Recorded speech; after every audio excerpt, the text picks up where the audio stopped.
Vous écoutez Historiquement Vôtre et l'heure du quiz a sonné chaque jour. L'affrontement au sommet entre deux férus d'histoire que tout oppose. Stéphane Bern aime l'odeur des scones à la confiture de framboise quand c'est l'heure du thé et qu'il peut lire Daniel Steele en caressant d'une main chaste son colis à poils longs. À ne pas confondre avec son colline à poils longs en ami irlandais. Bref, Clémentine Portier-Keltenbach, elle, aime l'odeur du napalm le matin. Quand elle fait renifler une chaussette en tweet de Stéphane à son pitbull afin qu'il identifie son odeur et que le jour où l'occasion se présente, elle puisse lui dire « Attaque Ravaillac !» car elle a appelé son pitbull Ravaillac. D'où vient entre eux cette inimitié, cette volonté de gagner, d'écraser l'autre à tout prix, comme une mouche, un frelon, un cancrelat? Peut-être de la fois où Stéphane n'avait pas été méga gentleman avec Clémentine. Moi, je miserais plutôt sur Clémentine. Vous avez raison, c'est le bon cheval. Enfin, si je puis me permettre. Clémentine, l'heure de votre vengeance a certainement sonné. Voici notre célèbre quiz Bern to be alive. Et à la fin, il est souvent dead. Question numéro 1. Je vous rappelle que c'est un simple vrai-faux. Une boule de une boule de vis, oui, vous pouvez le dire, oui. Question numéro 1, elle est pour vous, Stéphane. On se souvient de Félix Kir, on en a parlé, ce chanoine qui a donné son nom à la célèbre boisson. Il y a aussi eu un monsieur boycott.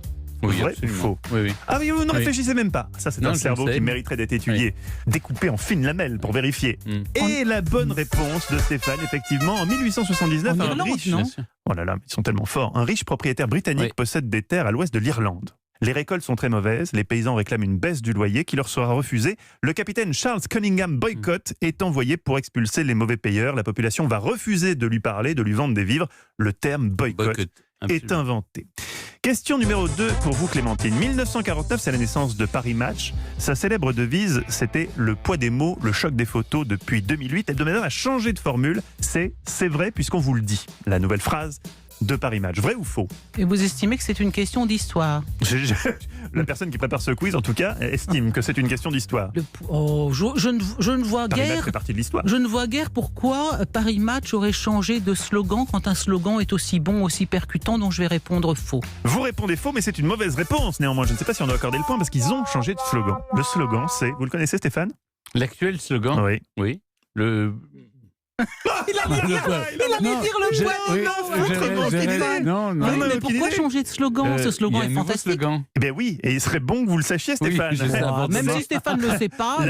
La vie est une histoire vraie. Ah oui. Autre info sur Paris Match, Clémentine. Ils viennent vous pouvez vous rattraper. Ils viennent d'embaucher un jeune journaliste. D'après vous, qui est ce jeune journaliste? Il s'agit. Non mais vous pouvez l'annoncer. Vous pouvez l'annoncer. Je peux l'annoncer. J'entre. Oui. Ah mais vous savez, 62 ans aujourd'hui, c'est jeune. On est en 2020. Question. Je n'ai pas 62 ans. Question numéro 3.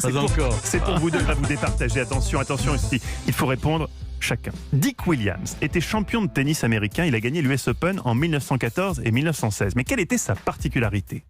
1. Il a survécu au naufrage du Titanic. 2. Il a été le premier tennisman à faire de la pub. Ou 3. Il s'est suicidé parce que tout le monde se moquait de son prénom.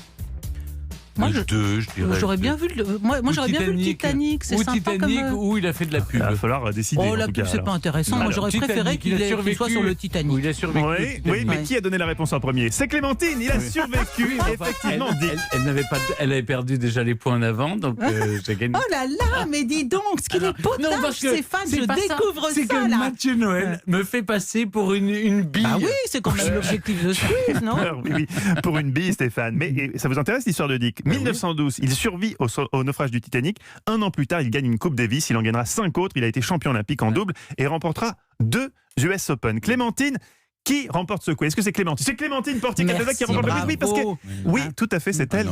Mais Stéphane, on ne peut pas truquer. Mais vous voulez pas que je truque le jeu, Stéphane? Je jubile modestement. Mais pas du tout. Qu'importe.